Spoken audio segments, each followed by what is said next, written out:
we should almost be hitting at episode number 40. That's been a very to have demonstrated this level of commitment to 50 videos on the boardroom. I think I should clap for myself. Thank you everyone for following through and for giving me your support, for listening, for sharing, for dropping your comments. I really appreciate I appreciate all of that. Yeah, so very quickly, I would like to dive into what I have to do today. Every board member is not meant for every boardroom. I don't know how that sounds really. Every board member is not meant for every boardroom. Or better yet, every boardroom is not meant for everybody. So I would like to share with us the pathway, finding the right path or finding the right match for you in terms of choosing the appropriate boardroom for you to provide services for. And don't forget, some individuals actually take this whole boardroom thing as a lifesaver, a career in some way. A lot of people are career board members. You find them on several boards, maybe in a span of about 10 years or 15 years.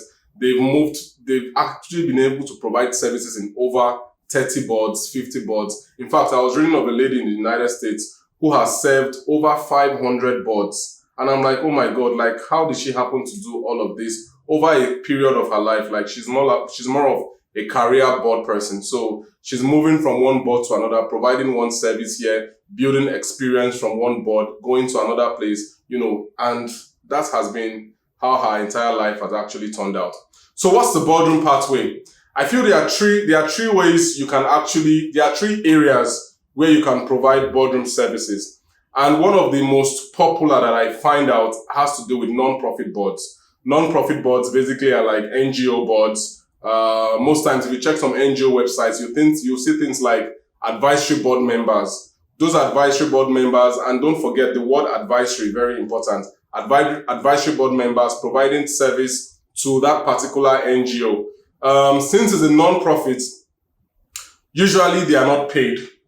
There might be a room for stipends to be given out to them, but trust me, for most non-profit board members that I find out there, because many NGOs that are really top-notch, they do a lot of projects, they do a lot of work, so much goes on, and for many of them to even access funding from maybe international organizations, they have to show that they have that advisory board system in place. That's actually one of the prerequisites for some of them to access certain levels of funding. So when you have that kind of a scenario in place, that means you need to find people who are willing to give without being given back to a very large extent.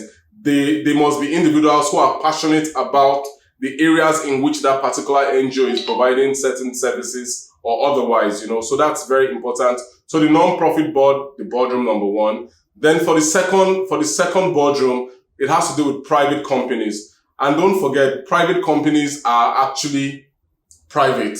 They might do business with the public, but in terms of the ownership structure of those companies, they're actually private, So much of the things that happen within a private board has to do with what is the mindset of the particular, maybe the shareholders, the particular individuals, who are driving that particular board or who are driving that particular company. So the board members may have to dance somehow to the dictates of who the owners of the company are.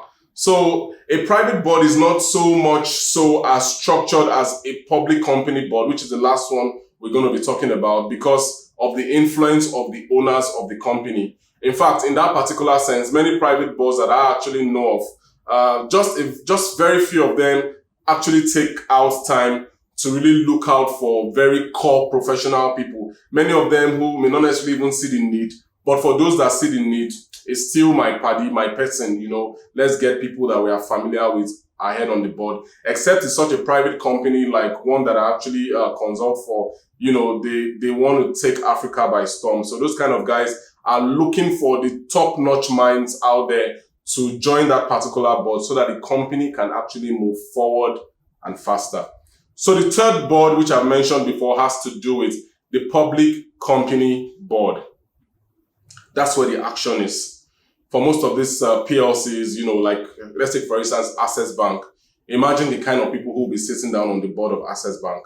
or First Bank, for example, you'll be thinking of the best of minds, the brightest of minds, the most experienced of minds. Like, you'll find A-class citizens, sitting on those particular boards. So the game on the non-profit board, the game in the private company board, and the game in the public company board, the game is different.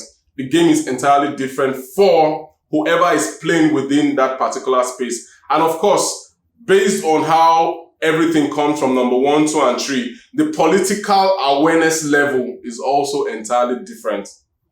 If you're looking at a publicly quoted company, maybe like Dangote, for example, you're talking about Dangote, the board for Dangote group of companies. Trust me, you have to be politically aware in that kind of a boardroom. You cannot afford to make mistakes and feel that maybe you'll be given a second opportunity to come and do another dance rehearsal, within that particular boardroom. So the stakes are higher, and that also means that you need to have improved yourself to a level that you can understand your surrounding, your social surrounding, the economic surrounding, the political surrounding.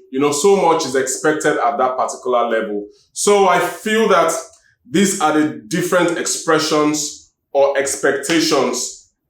These are the different expressions of these kinds of boards. And you need to be the right person for each level or for each phase of this particular boardrooms that I've actually mentioned above.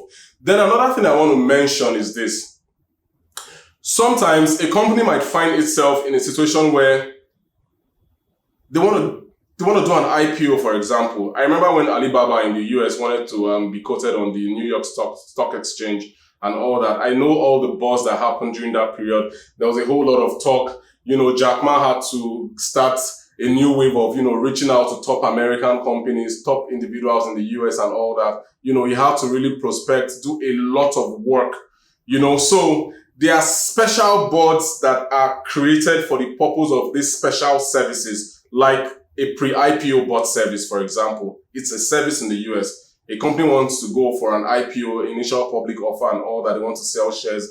They need to get people on ground within that particular board that will drive that process, who already fully understand.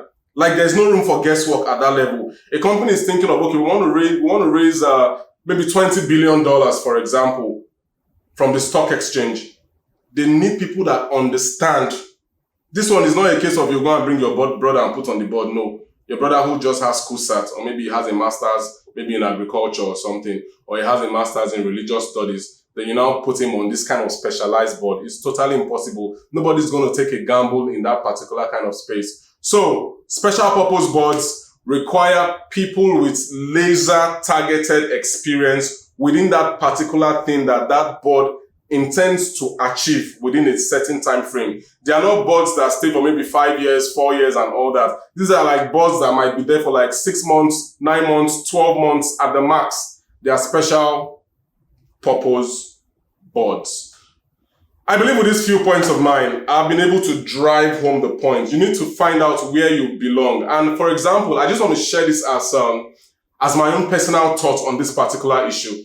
If, for example, you feel that you have what it takes, you are a top-notch consultant, and you've paid your dues in different sectors of the economy. Like, I had an interview yesterday with someone from the Hatfield group of companies, and he has been through banking, has experience in banking, has experience in agriculture, has experience in investment, has experience in engineering, has experience in aviation. Like, his experience was just so broad range, So for those kind of guys, they are coming with loads of experience from different sectors to be able to put into something. But the point I'm making is this. With that kind of guy, if you are thinking, am I supposed to play in the non-profit? I don't expect that guy to now carry all that experience maybe to a non-profit board. No, that's not the right match for him. He could either find himself maybe in a private company board or a public company board, as the case may be. But you need to be laser targeted when you are looking out for board opportunities. Several companies are looking for unique kinds of skills at the moment. So peradventure, you are a HR person. HR individuals are actually finding their way into boardrooms. You're finding customer service individuals finding their ways into boardrooms. So all that is happening. So don't ever think that whatsoever skill that you have is too small for you now to begin to reach out to companies. In fact, I think I'm going to do a how to contact companies for people who feel that they have what it takes to perform board services, for companies that require their services, basically. I think that would be a more direct way to actually deal with this particular issue, so that don't just have your skill on lockdown. A company out there requires what you have to be able to add value to what they are doing. And don't forget, when the company is making money, you're also making money.